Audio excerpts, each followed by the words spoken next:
So now I want to thank Joe Wood and Barbara Riley, sorry, for being with us to talk about their experience. They were recently nicknamed, I don't know whether you chose the name, but nicknamed the Golden Girls of Ottawa. I think it was by CBC when you were interviewed recently. So we're delighted to have you here with us. And I would asking you some questions that we want to hear from you about your experience in co-living. So would one of you please outline briefly the history of your living arrangement and describe it in terms of physical property? Where are you? What kind of a house is it in? And your participant group, which I think is we're looking at you, if I'm not mistaken. So over to you, Joe and Barbara. Okay, can you hear me okay? Yes. That's good. We're having technical problems. Barb's camera wouldn't come on, and so we're squished in together. And I usually have earphones on, but she wouldn't be able to hear them. So here we go. All right. So for the history, I think it's good to know how our group formed in the first place. Back in the early 80s, a group called the Outdoor Club formed, and a lot of women were attracted to it and joined up. I didn't know anybody, I didn't really know anybody, but as we did the different activities they had. We were often on buses, often hiking, and a whole group of us sort of formed and made the decision that we could do it ourselves. So I would say there's about a group of 20 that started out, and we would plan trips. We would big trips sometimes, like coast to coast in the UK, and planning it ourselves and all that. And we also monthly had a breakfast meeting. So it became a place where you could kind of mix and match with what kind of things people wanted to do. But it was around outdoor activities to start with. And the group goes on today. Uh, and it was, I think, the late 80s where a few of us started to, well, Virginia, our third housemate, started to talk about why don't we all run a B&B together? And that wasn't going over too well. And I said, you know, I don't want to make beds when I retire. This is all retirement planning. And but the idea then morphed into living together. And at the beginning, well, we were in our 40s and we were thinking we'd do this when we were retired. So basically, we, uh, four of us started discussing shared living when we retired. And we were all professionals. We all owned homes, and we were all single or divorced. And two of us, Barb and I, had kids at home still. And so it was a vague idea, but we talk about it from time to time and so on. And then around 1990, I think it was, we had what we call the McDonald Accord. We had gone out on New Year's Day to try to do a hike. We always often hiked, and we're looking for a place to have coffee, and McDonald's was the only place open on New Year's Day. So we went in there and we made a pact at that time that we would be serious about this. But still, it was 15 years before retirement, so not much happened, even though we talked about what it would be like at times and so on. But around 2000, we actually started to research. And this was sort of promoted by what the fourth person deciding to move out to Victoria, where her family had moved. So then there were the three of us, and we got busy. We did research, we visited different kinds of places like you're learning about now, I guess, and then we got a lawyer, we got a real estate agent. We struggled for how to get insurance because in those days they only wanted to insure families unless it was some kind of a different structure than what we were planning. I don't think that's so much of a problem now. Um, and then we found a house and we moved into the house in August of 2001. And I think that was basically the start of our great adventure. Our house was large with lots of private space. Since we'd all sold our houses and this was a good time in the market, uh, we all sold our houses so we could think a big, nice house. It had 3 floors plus basement. The first floor was all common and lots of light. The house had been designed to have lots of light. Second floor, Barb and I each had our own private accommodations plus a shared bathroom. And the third floor was Virginia with her private bath, which was a game killer for her. If she couldn't have had her private bath, it wouldn't have been okay. And so she was on one half, and there was a large TV room on the other half of that was common property. Uh, Later, when Virginia started to really have problems with Lewy body and things like that, her caretaker stayed there, Oh, and that worked out really well, just across the hall. And yeah. And then we set up when we moved in, we all had different amounts, different, needs, different whatnot. So I had both my bedroom, which was okay, but also I had a study next to it that happened to be attached to a bit of a sunroom. And so we all had different amounts and we all paid in different amounts.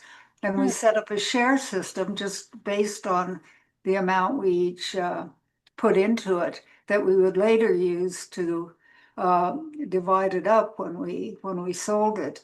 So that was a good start mm, on that. Um, and yeah, so that was kind of the setup of the house. And for our arrangement, we lived as a family, uh, just like a family. Like we had basically a pot where we put money weekly to cover food and expenses, like our cleaning lady. We had a cleaning lady. Actually, we had two. I had a half time. Virginia had so anyway, we had shared cleaning ladies. Uh, and of course, friends and neighbors were always welcome. Our families were overjoyed that we were doing this. I think they could see that a burden was lifted from them, but it was also fun. We had a good time. We had lots of parties and so on.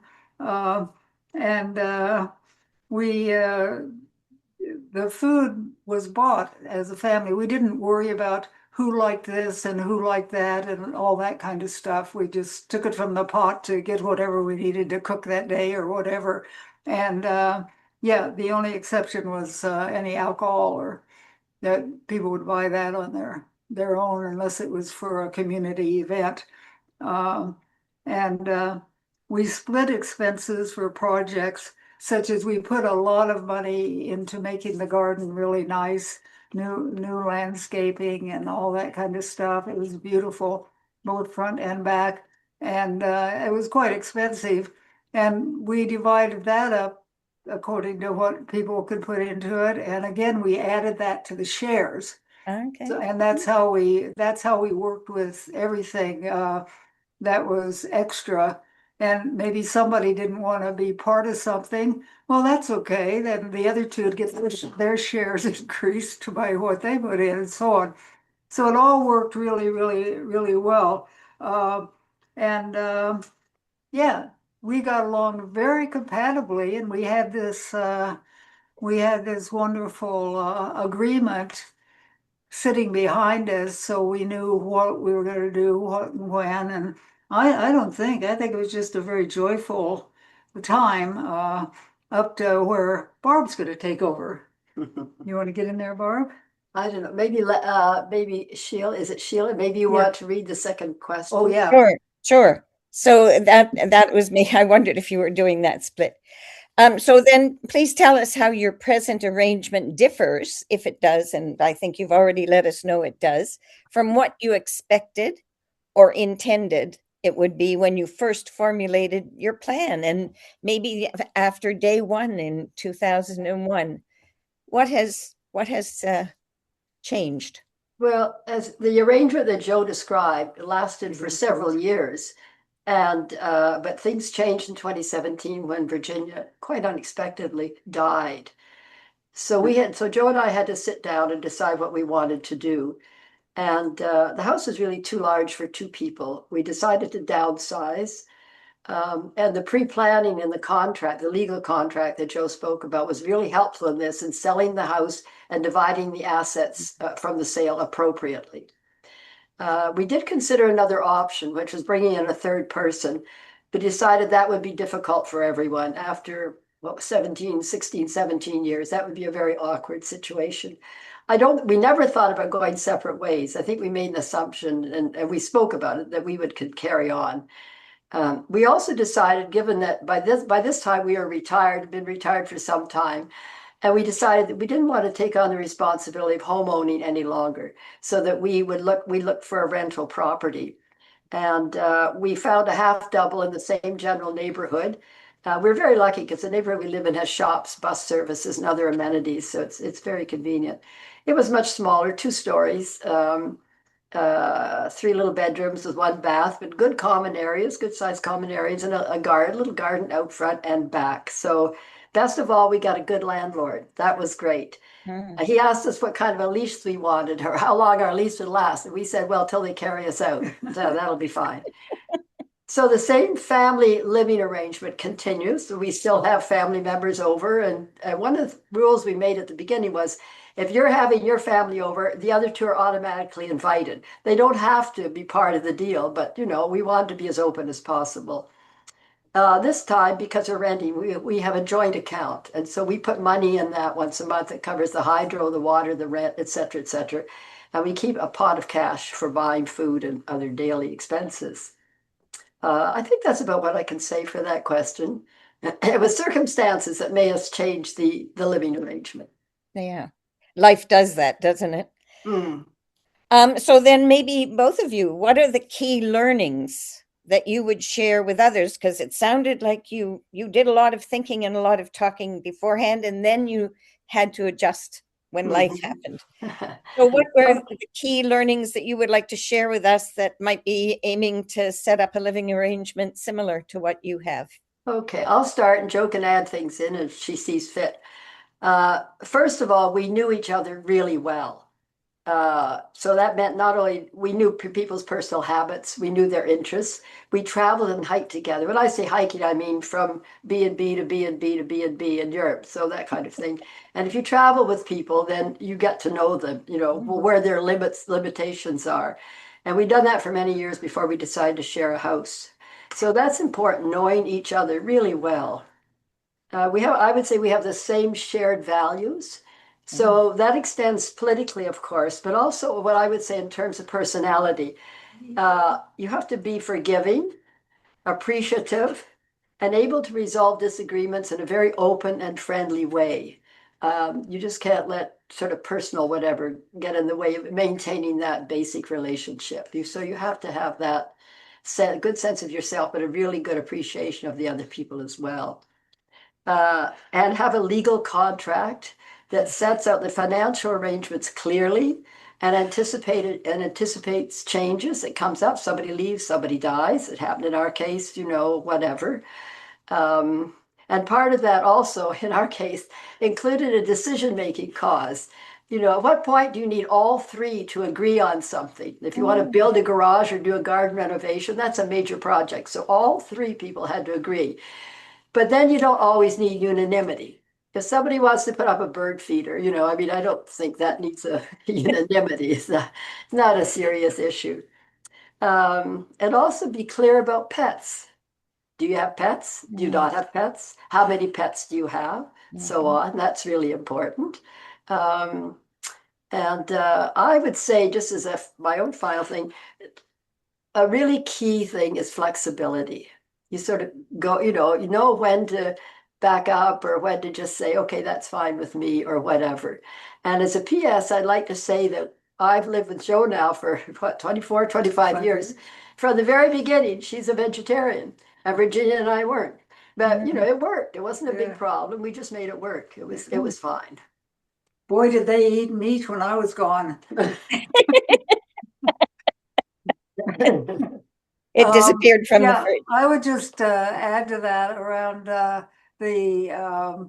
bit about how many people had to agree on things. Basically, the two things that it just killed our lawyer, but we insisted that we had to be unanimous to get air conditioning and to have a security system. It just blew his mind.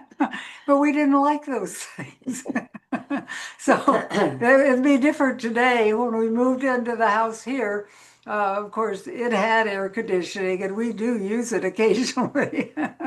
But in that big old house, brick, pretty well insulated, and it was radiators, so it wasn't going to be easy to get air conditioning in. So we never had it when we lived there.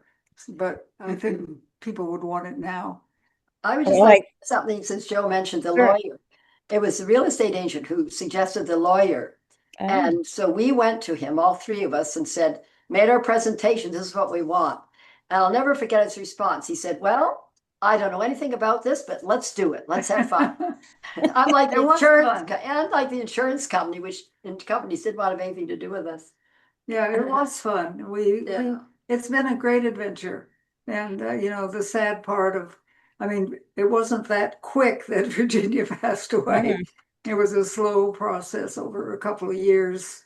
Which is quite a challenge in itself. Yeah, when you're living with somebody, even if she had a caregiver, but you still needed, Yeah. Oh, that's what.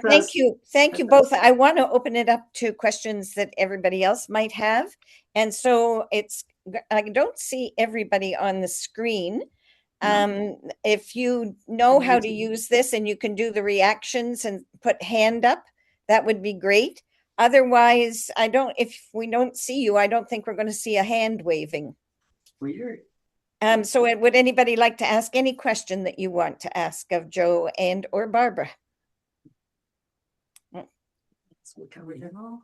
I don't know what that is. Okay. I see. I don't know your name. Ocean in our life. Sorry, Gloria. Gloria. Maybe I don't know. Maybe because my WhatsApp, I put it with that, and this is the organization in Canada that I incorporate. Okay. It's taking that all over. That's okay. We're quite happy to call you Ocean. Well, it's good. It's because Gloria. It's true. I am more. I came to Canada to study about the ocean. Okay. So that's me. So that's everything. So did you want to ask a question? Yes, sorry, Ricardo, you asked me. Sorry, Ocean in our life. Yes, I followed her previous interview in CBC. I congratulate you, and I think something incredible that you mentioned is that you knew each other before, and so it was this way. It was much more easier, and this is well, it's for everybody. It's not only to them. The question is how to doing this idea. How are we going to meet if we are not living in Kingston? I could ask you to repeat. And Sheila, because could you it's true repeat that the we have question? I to. will. sorry. I will. Yes. So Gloria is just saying that it was such a key factor for you, Joe and Barbara, to know each other well and have done things together beforehand, before doing the living together. And so she was just wondering how it's probably not a question so much for you as for maybe Leslie and Lise and I about Kingston Cohousing. How do we develop that kind of friendship when there are people who don't live in Kingston? And I'm one, by the way. I live in Montreal. I've come to a couple of the things so far, not to everything. I can't be there on Sunday or whenever it is that you're, or Friday, anyway, whenever it is you're having a little get together. But we have, one of the things I would say, and I'll let Leslie add more and Lise if they think of it, but one of the things about developing co-housing is it's not fast, just like it wasn't fast for Joe and Barbara. And you have ways in which you can work together. You learn to work together. In co-housing, we take sociocracy course. I don't know whether you've ever even heard of that, Joe and Barbara. No. It's decision making by consensus. And you probably practiced it better than Yes, maybe some did. of us even learn it. But so we can do courses like that, go to webinars, from wherever we are, have opportunities to get together in Kingston, tours. When our annual meeting coming up on May the 3rd is a time to come together and get to know each other through lots of discussions and meetings. So one of the processes of being a member, an equity member for Kingston Cohousing, is you can start as a friend and read our documents and see the different information. And then you can move towards being an explorer member. And I think we have some explorer members here today. And that means you can participate in some of the meetings of discussions about where we're at with the process and how are we going to go about doing this, and can we find a bookkeeper and all that kind of thing, as well as getting to know more about the co-housing and how you do that living when you're actually together before you become equity. So there's a process, just like I think Barbara and Joe did. They started with hiking. I like the idea of hiking with at Airbnb or at B&Bs in Europe or something. That sounds like a pretty cool hike to me. So I don't know if that makes you feel any better, Gloria, about sort of there is a process. We're not ready to put a shovel in the ground tomorrow, and we're going to have a lot of chances to talk together, meet together, debate together, discuss together, plan together. And in that process, I know friendships are already, for me, in Montreal have been happening. You'll get a I don't sense want of to take each a lot other. of time. Sorry? And that's what I heard about that. And I remember I said, Leslie, I was planning to stop by. It didn't happen to see the members. But now it looks like it's going to happen in May the 3rd. The 2nd or the 3rd? Well, May. So That's finally great. we'll see. And also, as far as I said, for me also was very important to know where is the place. Yes, so we'll do everything on To see May. it. But meanwhile, I didn't know you, Sheila. Nice to meet you. Nice to meet you. Norma. Hi. My question is, it may be personal, and I understand it is, but the amount of money you had to put in to originally buy the home in 2001. Do you remember what the home cost you, Joe, and how I have you? no idea. I don't know. I mean, you can look it up. Maybe. A lot different than today's figures, I Well, would I say. do Yes, understand that, it but was. Yeah. We sold it for well under $1 million, like around, I think, 800,000. 800,000 and something. Yeah, and I think we probably bought it at around Three. five, 3 or 5. I don't know. I can't remember. I don't know. maybe around 400,000 or something like Okay. that. But that was a different day. Yeah. oh no, absolutely, I understand that. I was just wondering, in ratio to, I mean, you can Google that kind of thing and get like how much that was Yeah, worth then, right. and that kind of thing. Mhm. So The- okay. Going The- along with that, The thing Because is, we along with all that- had houses we could put into it, you know. Yeah, that that's what I made was the going to big say. difference.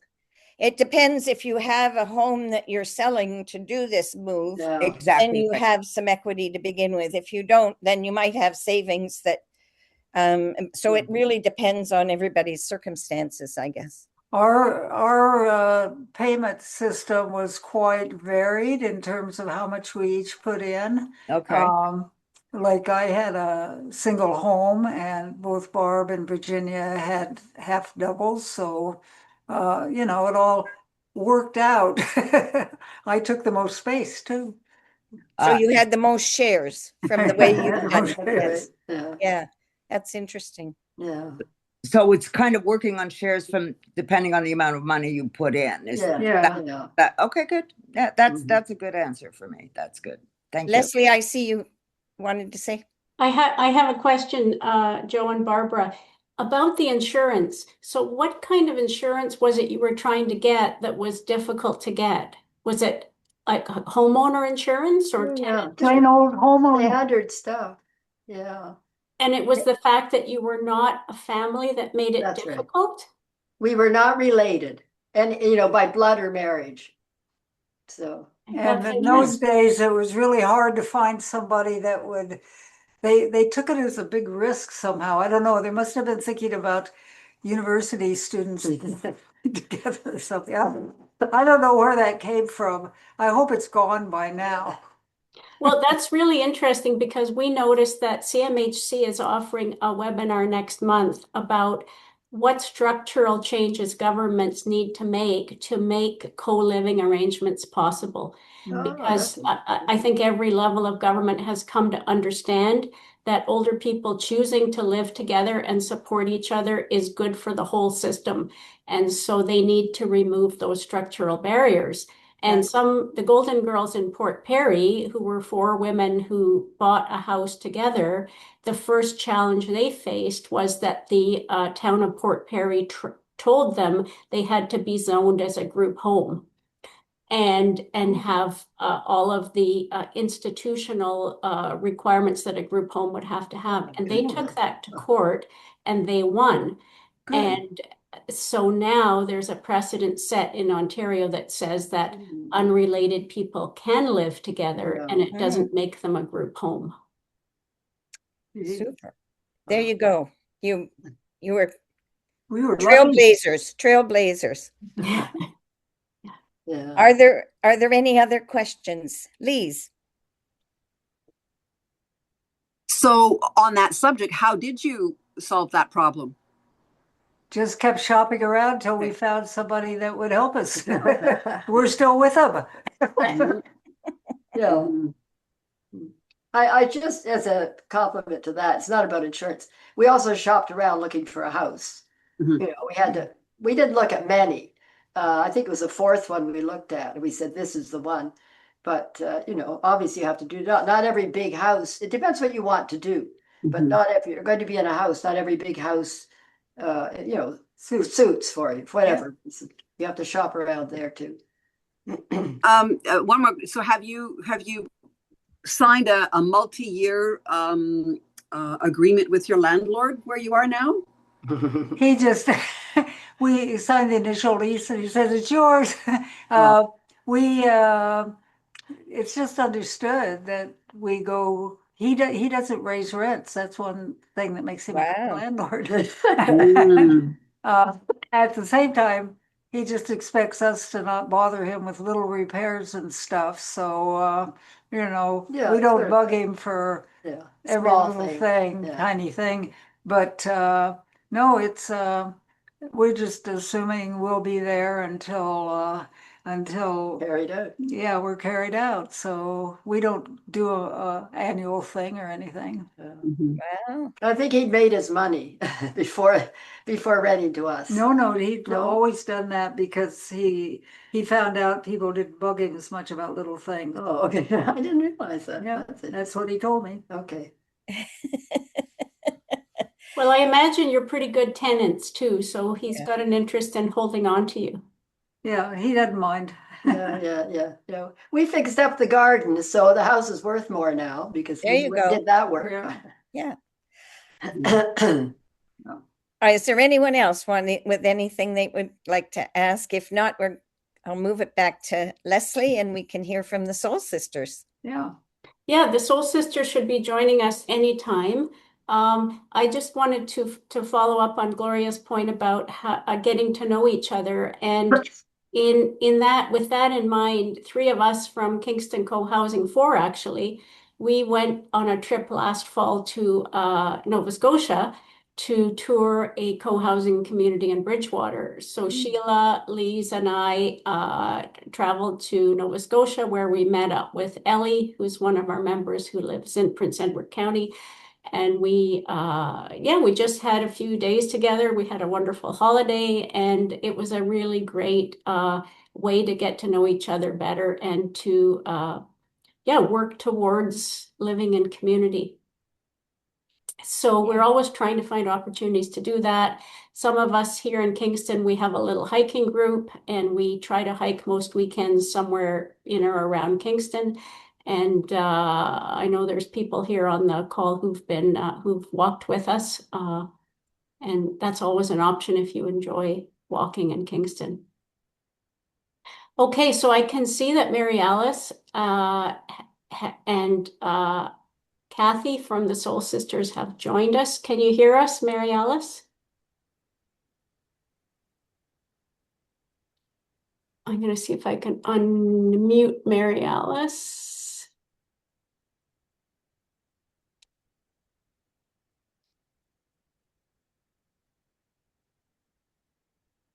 There, I've asked Mary Alice to unmute. And there's Kathy. There. You can rename yourself, Donna. You can. Everybody is on. Sorry, we're having a bit of trouble here. Okay, I've just muted them for a moment until they get their microphones sorted out.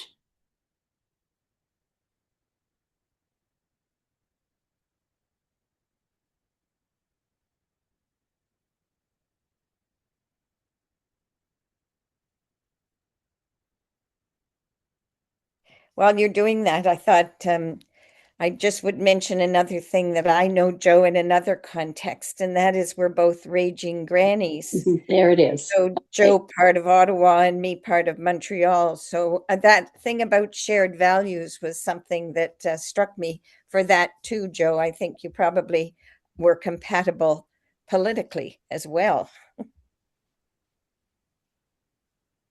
Yeah, and we're counting on Sheila to open a chapter of the Raging Grannies when she gets to Kingston. Okay, I think I'm on now. If that works, and for some reason you've got a picture of my dog. Oh, sorry, somebody else is on here.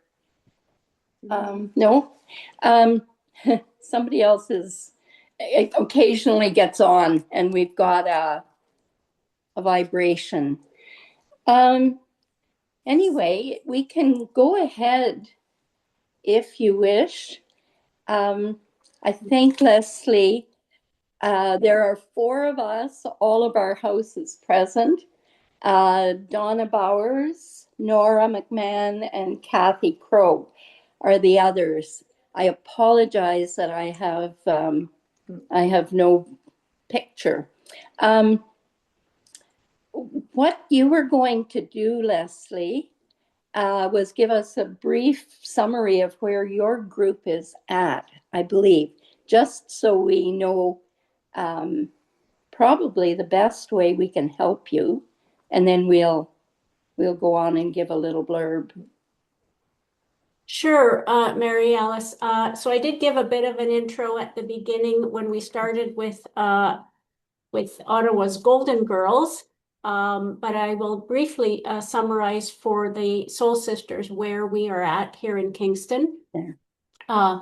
We are a co-housing group like you, the Soul Sisters, and we thought this would be a great opportunity to showcase the differences between a co-living environment, which is what we've just heard about from Barbara and Joe, and a co-housing environment. You are obviously, the Soul Sisters, a very small co-housing group. You're only 4 women. Is that correct, Mary Alice? Yeah, that's right. And we are envisaging here in Kingston a group of around 20 to 30 households, which we have been told from the different communities we've met with is kind of the sweet spot for co-housing, because you need enough people to do the work of running the community, but you don't want to be too big because you need that cohesion. And in the post-COVID climate, the cost of construction has gone up so much that we need more units. The more units we can create, the more affordable it's going to become. And the government is not interested in funding small projects. They want as many units as we can build. So we are now, after working together for a few years informally, we are now a legal not-for-profit co-housing group. We have chosen a site which is right in the middle of Kingston, actually. It's a 30-acre site that is still a convent site, even though the number of sisters, it's a convent that was built for 300 sisters, and there are now around 40 sisters who live there, and the number is shrinking all the time. So there's a lot of space both within the mother house and on the property. We have 2 projects, what we call our inside project, which is to renovate 1 floor of the mother house to create 10 to 12 small apartments. And our outside project is new construction of a 3.5-story building that would house 20 to 30 households, depending on who we end up with as our final occupants. Our building was designed, like yours, by Rosaline Hill. She's one of Canada's co-housing architects, and we'll be really interested to hear from you about your experience working with Rosaline. We've found her a delight to work with and her team so far.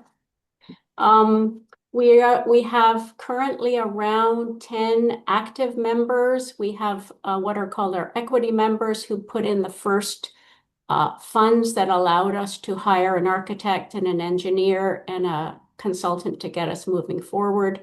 We have 4 explorer members who are learning about the group and deciding if they want to become equity members. And then we have around 10 people who are what we call friends of Kingston Cohousing, who may not want to get involved right now or may not even intend to become part of the group, but who support the work that we're doing and value the work we're doing. And so they pay a small annual fee to be involved as supporters of the group.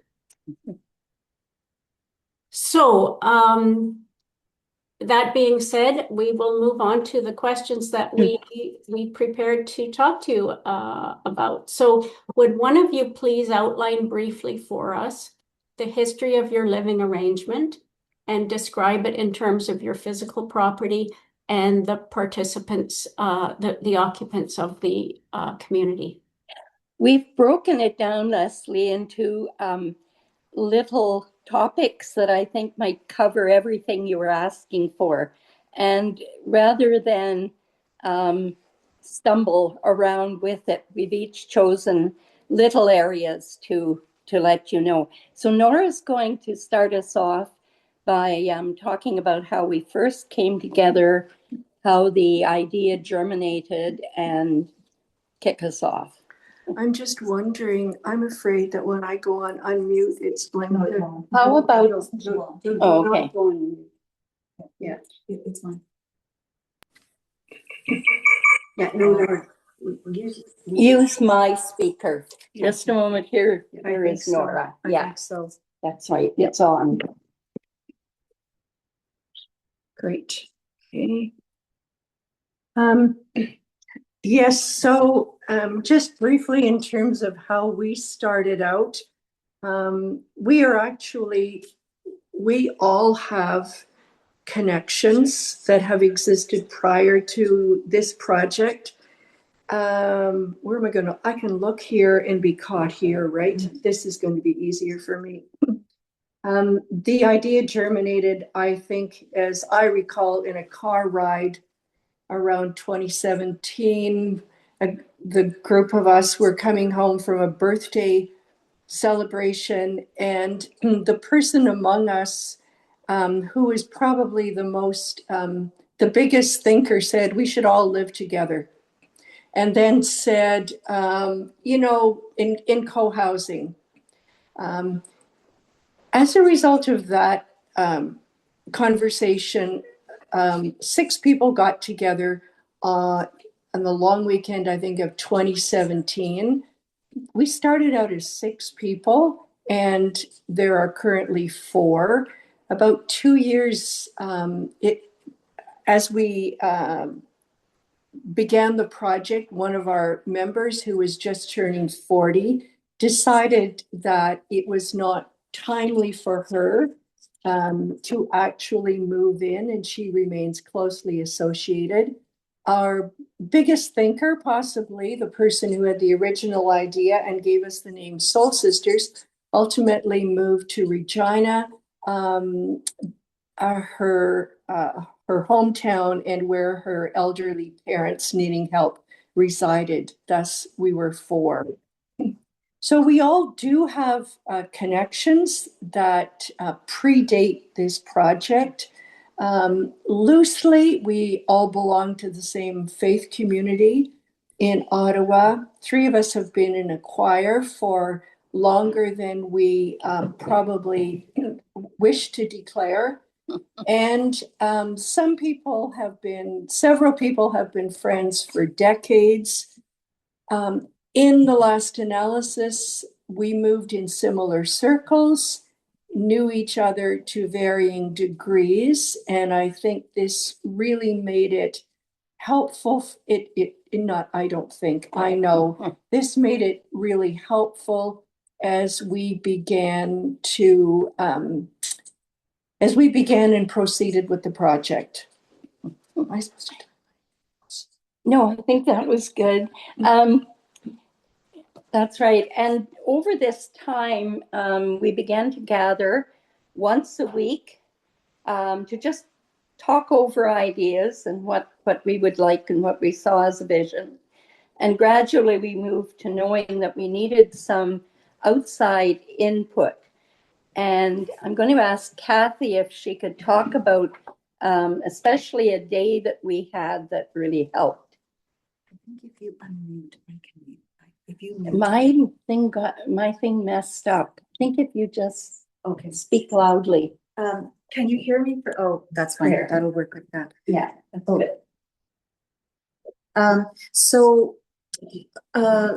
As Nora explained, we had started our process, but then realized that we needed to think a bit, maybe more formally, about how we were going to go forward. And we engaged a professional facilitator to come and spend a day with us. Her name was Suzanne Gagnon, a local here in Ottawa. And she led us through a day's activity of just looking at what we really wanted to do and what we wanted to get out of this project. And I have her report here so just to remind myself, so she bases her facilitation and her counsel on 3 pillars. Those are being a clear vision of the project, like knowing exactly what it is that each of us wanted, having a clear decision-making process, and also developing a conflict resolution process as we went forward. So by doing that, she just asked us to kind of vision.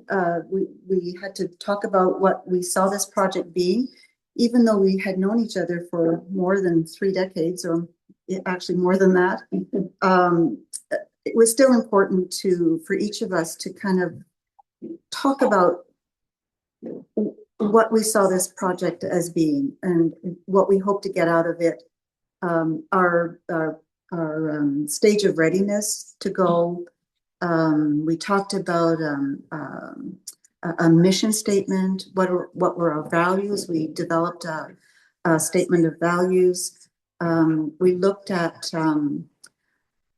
what was an absolute need for each of us in this project, what was an absolute no-go in the project, and what was compromisable. And yeah, I think that's pretty much it.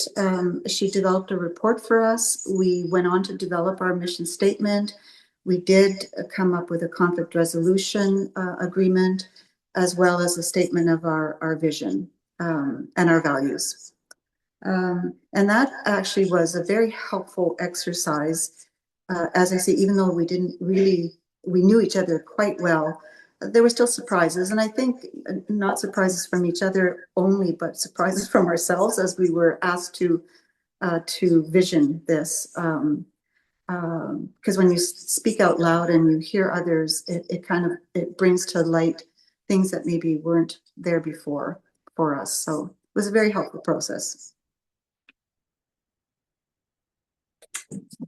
That's great. And we'll ask Donna to talk about some of the books that we gathered during this time, more information, and our legal agreement. Yeah, so just a comment about Suzanne Gagnon. She's actually a co-housing member and has been living at Terra Firma for the last 27 years. So she was one of their first members as well. So she brought that experience and expertise to our discussion, which was really helpful. But in all of those weekly meetings, and I'm sure you've used these too, we used a lot of resources that some of which are Canadian, some of which are American. The picture says Kathy. It's not Kathy, it's Donna. Because I'm using Kathy's Zoom thing. But at any rate, one is called Pocket Neighborhoods. I don't know if you've seen this. It's American, but the same principles. The one that we used a lot because we were doing aging in place, which is a specific kind of focus other than multi-generational co-housing. And it was called the Senior Co-housing Handbook. And in this one, honestly, I've got things all kind of highlighted and stuff. What we started out with in our planning, what we ended up was quite different, actually. But so this is one of the other resources. And there's the Canadian resource, which is really good because, of course, there's so many co-housing places in BC, not so much in Ontario, is community-led co-housing. And we've met with her when she was visiting here in Ottawa, and she has a really clear kind of vision of, had we known some things, we probably would have incorporated them, but we didn't know them at the beginning. So we use some of the information from those books and some of the stuff from Suzanne's meeting with us and some of our own kind of further workings to develop a legal agreement. And just and I know we're going to send ours to you, but we had a challenge finding somebody who understood co-housing to be able to do a legal agreement. So the lawyer that we had hired to do our land purchase offered to do it, and it just was not comprehensive or acceptable, or just didn't incorporate the concepts that we wanted. And so we ended up with a firm from Toronto who was very familiar with the concept and different groups living together. And so that is where we got our legal agreement. I think it's 26 pages or something like that. It's pretty comprehensive, I think. Because the first question anybody ever asks us is, what will happen if somebody leaves? Because there's only 4 of us. And so all of that is incorporated into that legal agreement. And you said you were going to send it to them, eh? Yes. Okay. Yes. So we're happy to share that with you. There's no sense everybody redeveloping everything from scratch once somebody else has gotten those resources. Yeah, we're happy to share them. Okay. That's good. Yeah. At this point, we were pretty convinced we wanted to go ahead with this. But what was going to be the next step, we weren't sure. Nora happily was the one that introduced us to Rosaline Hill.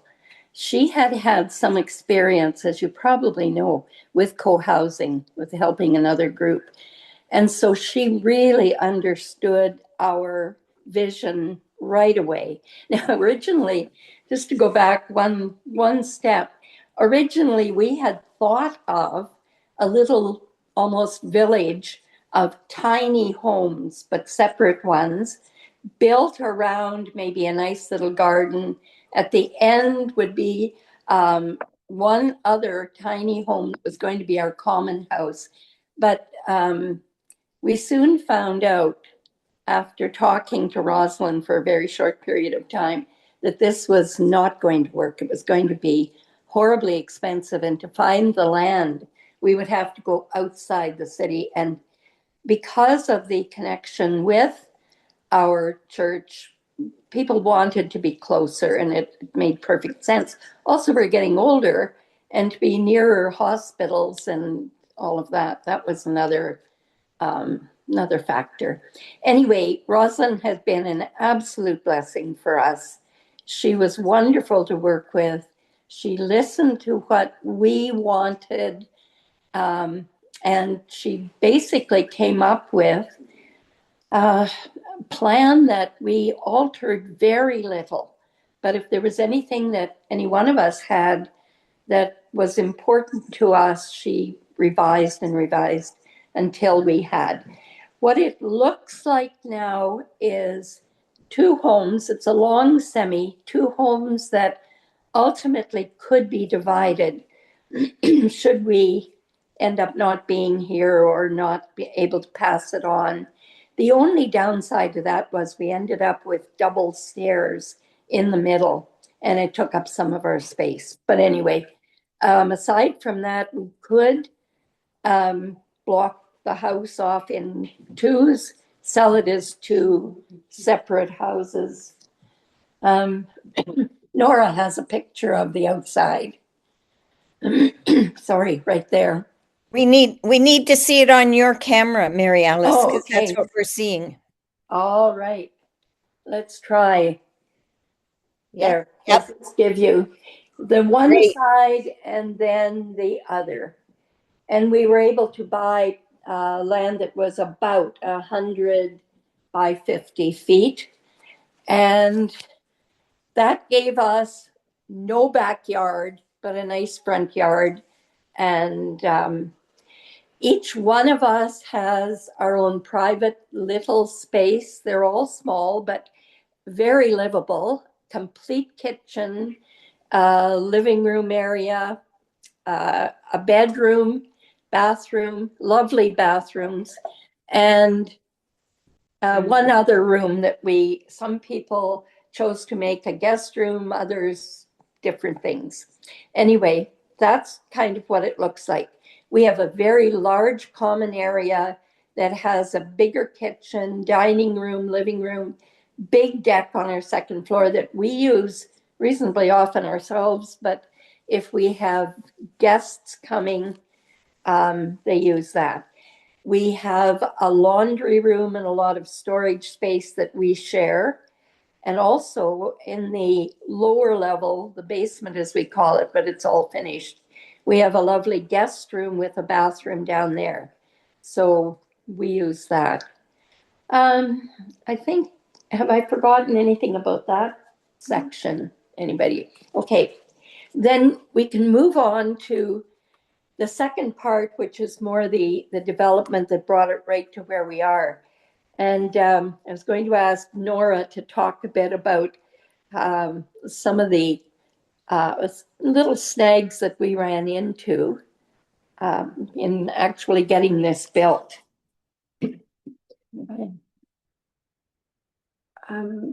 We actually, my goodness, we started building in 21, and in June of 21 hired the builder and moved in December of 22. So it was still pretty much high COVID times, and that certainly impacted both the cost of materials and the working conditions. At one point in that first summer, several of the crews were down, even though it was 20. By this time, it was 22. People were still getting COVID, and that impacted us. We were all homeowners, and the simple goal was to sell our homes and put the equity into the project. As it turned out, we sold our homes in a staggered manner and contributed the equity to the project. Two people remained in their homes until several months before move-in, and two of us sold and moved and rented, and thus being able to put the equity back into the project as it proceeded. That's the simple story. A little bit more complex as it unfolded. I guess nothing about or little about infrastructure or supportive or supports moved easily, in that we were not able to get money from the bank to proceed with the build because we were not related. So we were for unrelated adults. We pursued 3 banks asking them to finance a loan or the build, and were refused by all of them, essentially because we did not fit the box of being unrelated people wishing to proceed with a project.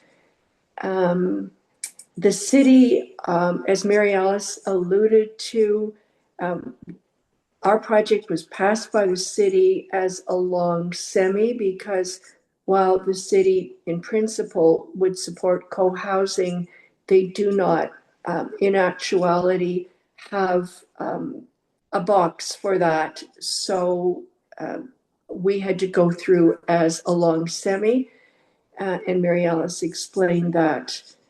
Am I forgetting anything about obstacles? Insurance. I don't. Oh, pardon? Insurance. Oh, yes. Even for the insurance for the build. Yes, I was thinking of the insurance for the house, but yes, people did not want to insure the build for same reasons. For unrelated adults doing a project that was unusual in their experience. Didn't fit their boxes. Yeah, Didn't fit their boxes. Okay, thanks, Nora. And Donna has taken on very kindly the paying of our bills. And I'm going to let her talk about how that works out now. We ran into an odd situation with our builder in COVID, which none of you will run into, but it ended up that we ended up paying all of the services and trades directly after the builder had vetted it because of complications with COVID. So that was unique. But that way we got to have a really firsthand chance about who was building our house and tabs on them since.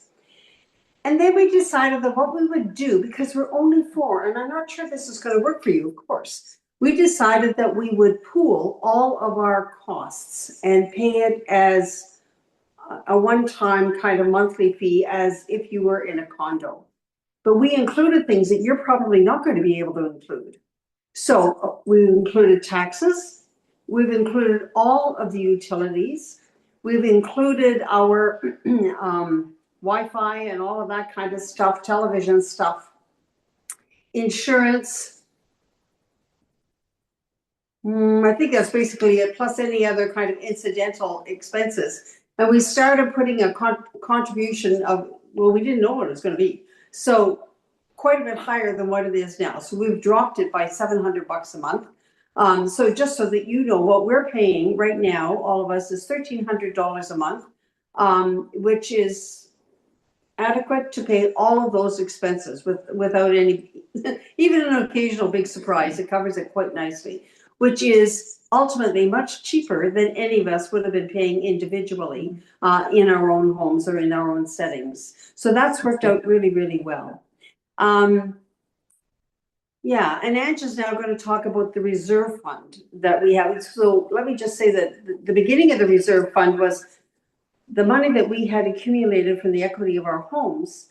We had a lovely slush fund left over. So we just kind of transferred that into the reserve fund for starters. And then, yeah. Yeah, that's it.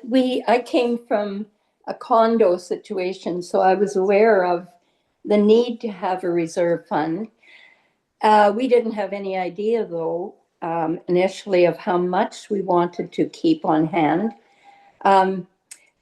However, the people at Terra Firma, Keith especially, and you'll remember him, Leslie, from our grouping, he was so kind. I picked his, whatever it is, picked his brain. Anyway, he gave me all the information I could need and sent over for us the last 2 years of their financial statement. Ultimately, what he said for their 7, I believe, isn't it, the townhouses that they have anyway, and the property around it, they aim to keep hopefully about $1 million, but they never quite make it there. As we saw over the last 2 years, every now and then, the amount that they contributed specifically for reserve fund, each household, kind of climbed up, and then things would happen and the roof needed replacing because they didn't have new place. The grounds needed work and all of that, and it would go down. But he said, I think we saw it went down to about 50,000 they had the year before when I'd asked him. And he said they didn't worry about it because they just kept the money coming, and if ever it looked as if a large amount was going to be needed, they bumped up the amount that each household contributed. So we are in a good situation now, and it's not through anything except, as Donna said, we contributed a large amount for the first year. I think it was 2,000 each, and that gave us money to pay everything except our own cell phones. That's it. And our agreement is that this will cover anything that is considered common space. If we choose to redecorate or something within our own units, we take on that expense. But our reserve fund is in good shape. We don't have to worry about contributing, I don't think, any more to it right now. And those who come after us will not have to worry about replacing windows or anything like that. And Kathy's going to explain something that she helped us create. And I'll let her do that. Yeah, it's pretty simple.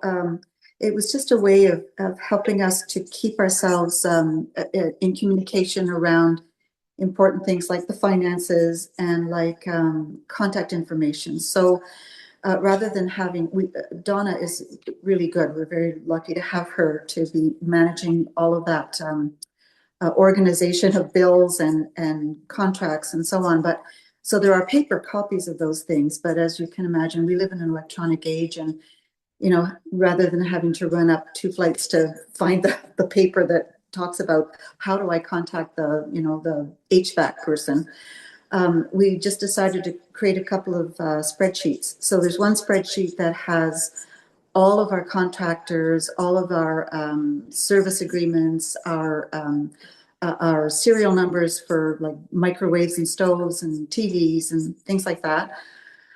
Is all on one spreadsheet with who they are, what the contact information is, and anything that's relevant that we might need to have access to, so that if we don't have to rely on anybody else finding it for us, it's right there in the spreadsheet. And on that spreadsheet also are our people to be contacted in a case of an emergency. So our next of kin. So their names are there and contact information is there. So that was the first spreadsheet. The second spreadsheet is more, it's also an Excel, but it's more of a financial record. So it's set up so that we have a monthly recording of what's going into our common working account and what's coming out of it. So Donna's the one that uses that most since she pays most of the bills. So it's just a tracking. So we're able to keep on top of what things are like. If we have a particular expense that we are incurring that is actually a house expense, we have a common bank account so we can go and transfer money back and forth to ourselves if we need to. We each have debit cards for the bank account. Again, that if we needed to buy something for the house, it's there. And I think that's about it. So yeah, I don't know if there's anything else to add. Yeah. That's good. Okay. And you've probably noticed little furry things around. Donna really has a new pup. She's brand new. She's 7 months old, and hopefully in future, she's going to be a therapy dog. Yeah, but a little more predictable. We've only had her for a week, so she's high into, I don't know what she's going to do next. So she's on my lap. And one of our cats is behind me. He's not sure what he thinks about this new dog. Anyway, lastly, you had mentioned in your list, Leslie, that you'd like to know if there's anything that we would do differently. And when we talked about it at our meeting last week, the only thing we could think of is something I'm going to let Donna explain. So we come from a healthcare and educational backgrounds. None of us knew anything about building or, how to go about any of those processes. So we were encouraged to hire a project manager.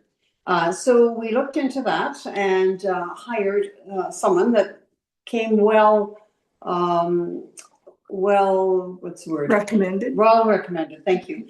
And she took it on with great gusto, and we had all kinds of files and forms and whatever. Meetings. Lots of meetings. But what we realized was that she was coming at it from the concept of a commercial build, not a residential build. And she was building things into it that we didn't need as a residential build. And it took us a while to figure that out. But anyway, we ultimately fired her. And kind of said, it wasn't working for us. And our builder at that point in time assured us, and we had good feeling and good recommendations about him as well, that he would be able to manage all of those things that she was managing. And ultimately, and so that ended up being quite fine. But that was one thing. Had we known more, we would have been more selective about the choice of a project manager. That was the biggest thing, I think, that was a no-go for us. Yeah. But the rest, I think, is pretty good. Yeah. Mm-hmm. That is kind of the end of what we wanted to say, but we'd be really open for questions. Be glad to answer anything we can.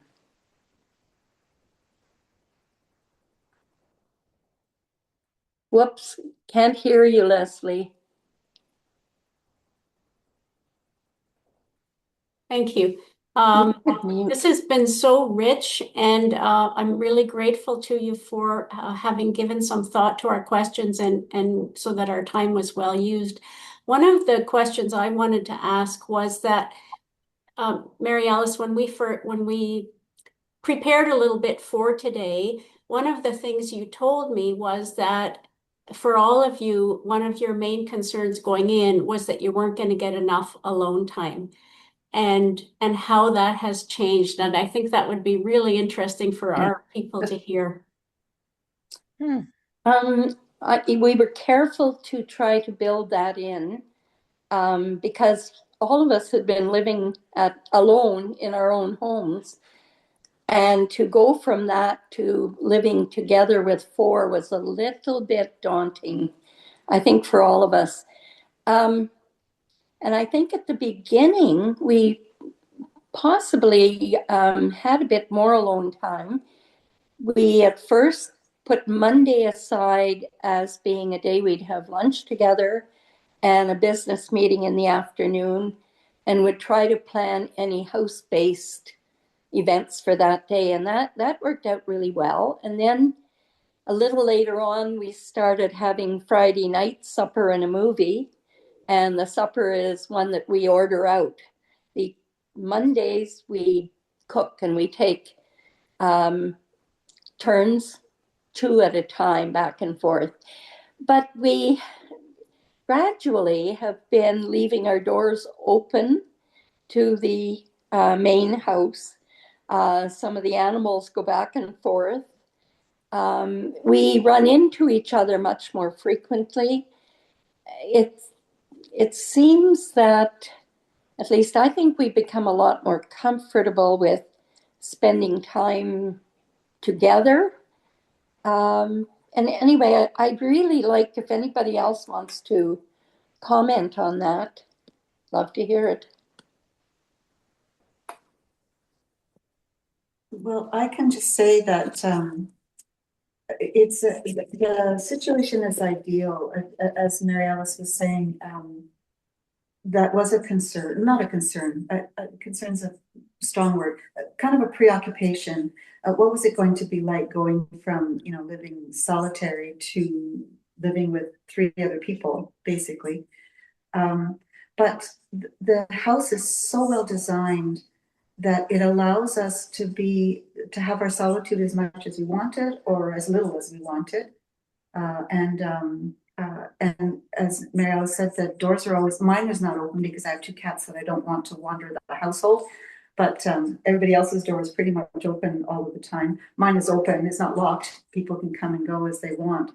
And I find that we're all very respectful of our, need for solitude.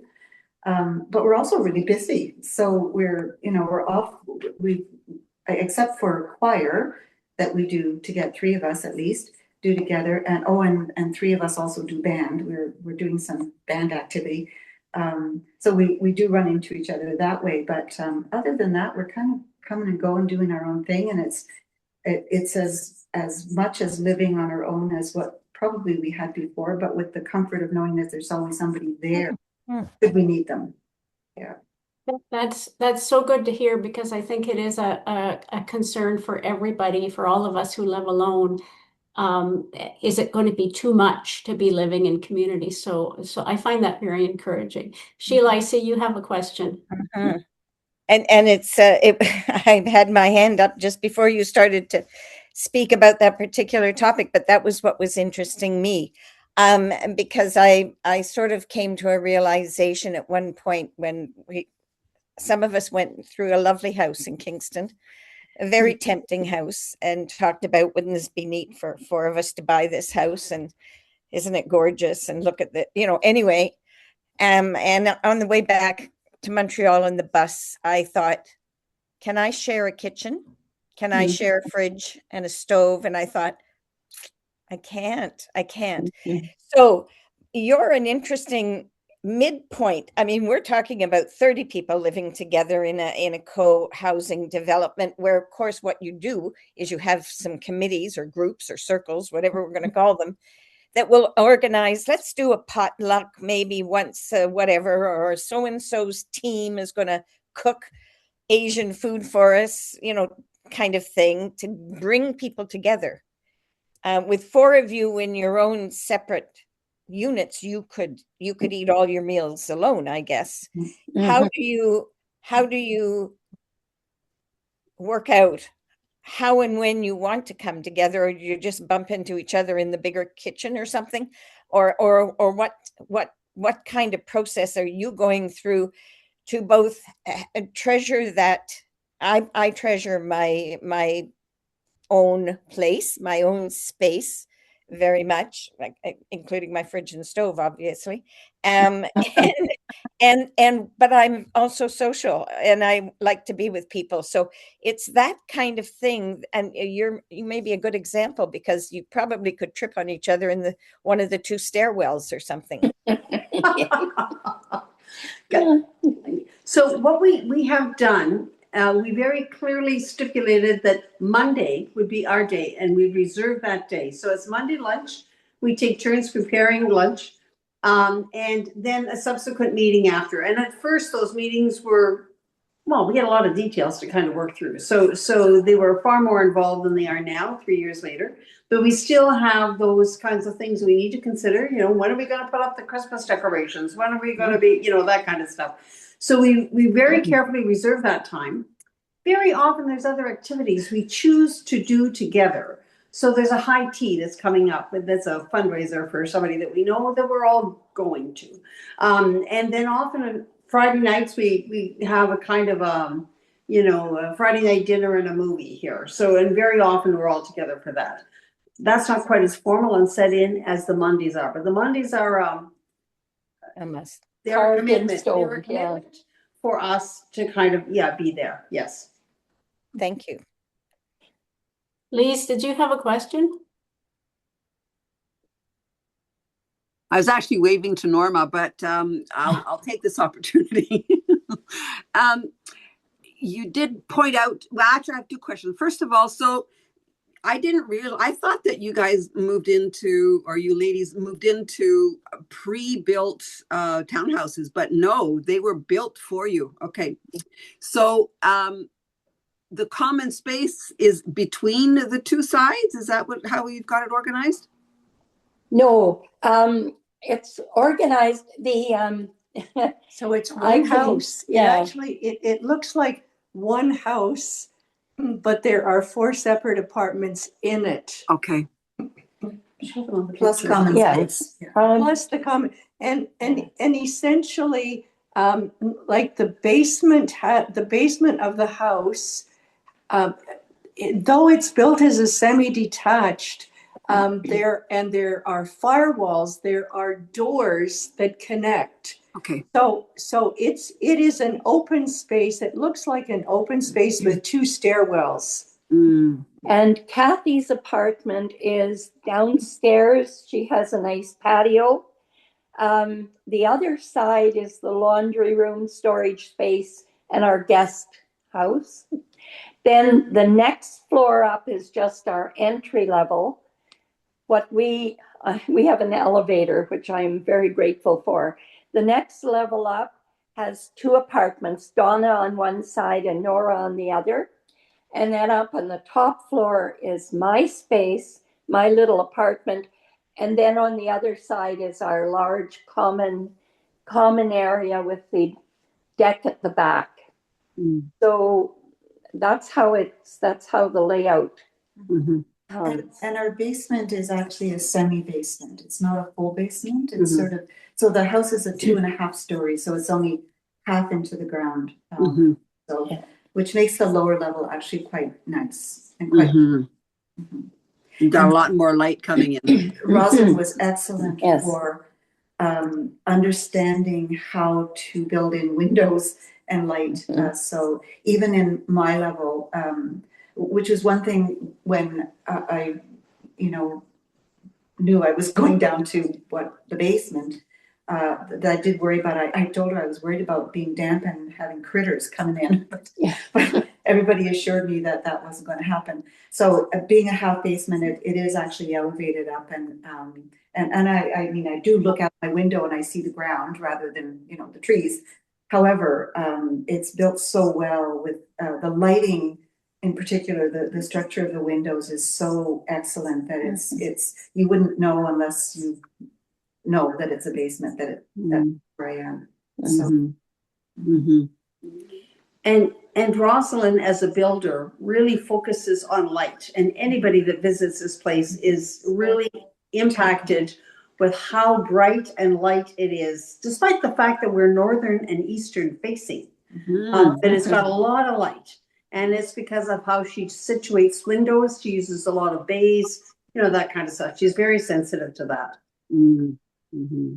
That's such encouraging news. I think our goal was to be done by 3:30. We probably have time for one more question if anyone in the audience has a question.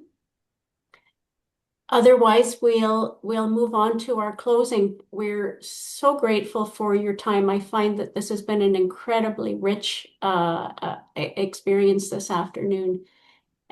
So I guess we have one question. We'll take one question from Gloria, I and then was Sheila will trying wrap to up. find where is the hand. Yeah, sorry. Thank you for everybody to have joined all your experience. But then this is specifically for in Kingston because if I understood at the beginning, the in the website it says that with the Providence, the idea was maybe will start in 2028. And if I understood, it's going to be rent space from the sisters, and then the ones who want to participate will rent its own thing. And then the other thing that I heard was that is a possibility to construct 3 stores, but that is going to stay. That is going to be in the same Providence. So I'm going to interrupt you, Gloria, and I'm going to suggest we take this question offline so that we don't tie up the Ottawa folks with a Kingston question. But I'll be very happy to follow up with you on that specific question. I'm going to turn it over to Sheila, and Sheila's going to wrap things up for us. Well, I wanted to thank everybody who came, first of all. That's been really great. I know we've lost a few people along the way who had to leave a bit early, but I wanted to thank in particular all of you, the presenters, the 6 of you really have, and the dog. I'll maybe count the dog too. It was wonderful to see the dog. But we've had all these questions. Of course, you know the questions because you've gone through them, and it's been really wonderful for us to learn from your learnings and to hear from your wisdom that you've gathered and how you've overcome. You've really got us now with a spotlight on insurance and law, legal aspects, and we'll be testing, I guess, whether that inexperience of working with different models than ones that fit into the boxes has gotten any better or not. But we have learned to be watchful for it and to be careful about it, and we really appreciate that. So it's been amazing to hear from 2 different but very similar models of living together as seniors and nonprofit. And affordable is the other thing that worries us all these days. So you've made it happen. So for those of you who've joined us, if you value the work that we're doing to try and create this kind of not-for-profit housing options, please support us. You could become a friend of Kingston Cohousing. And we are, even though it's been quite a lot of work, people like Leslie and Lise have been in this much longer than me. We've still got a long way to go. It's a process, and I think we gained that understanding from both organizations of you as well. And in that process, we not only might be able to realize our dreams of living together in what is really intentional community, but that we will gain friends that last forever. Mm-hmm. Maybe even a landlord that says, I'm not going to raise your rent every year. That would be amazing. So we're making progress, but we look forward to, plodding along on our process. And we thank you for inspiring us to keep our feet on the ground, to keep our heads in the clouds a little bit, to keep that dream going. And maybe one day we'll compare our 3 models of living together. And so thank you all. Thank you, everybody who've joined us. And I'll let Leslie just remind those of you in the Kingston area of what you can come and join in the next few weeks. Yep. So on Sunday this weekend from 5 to 7 p.m. we will be at the Kingston Community House, 99 York Street, for just a social event and to celebrate our recent success with a grant application. And then on May 3rd at the Providence Village Mother House, we'll be hosting our first AGM and social as well. And we will share details of that with you over the next few weeks. I'd just like to add that if you look at the website, we have some really interesting links. And it's great to sit at home in your own place and explore other options of co-housing models. And you can take a tour of Bridgewater Eco Village, Treehouse Eco Village. A virtual tour. You can take a virtual tour of Harborside in Souk, British Columbia, that won my heart many years ago. And you can even take a bit of a drone tour of the Providence Village site and see where it's at these days. So let your fingers do the walking and your heart do the dreaming, maybe. Kathy, I didn't mean to interrupt you. Not at all. I was just curious about what grant you received. We got $30,000 from the Community Housing Transformation Center, which is an agency of CMHC. Excellent. Good. CMHC. Yes, on their agenda. That's really good. Yeah. Yes. Yeah. Great. Thank you so much, everybody. Thank you. This has been a wonderful experience. Bye. Thank you. Bye. Bye-bye.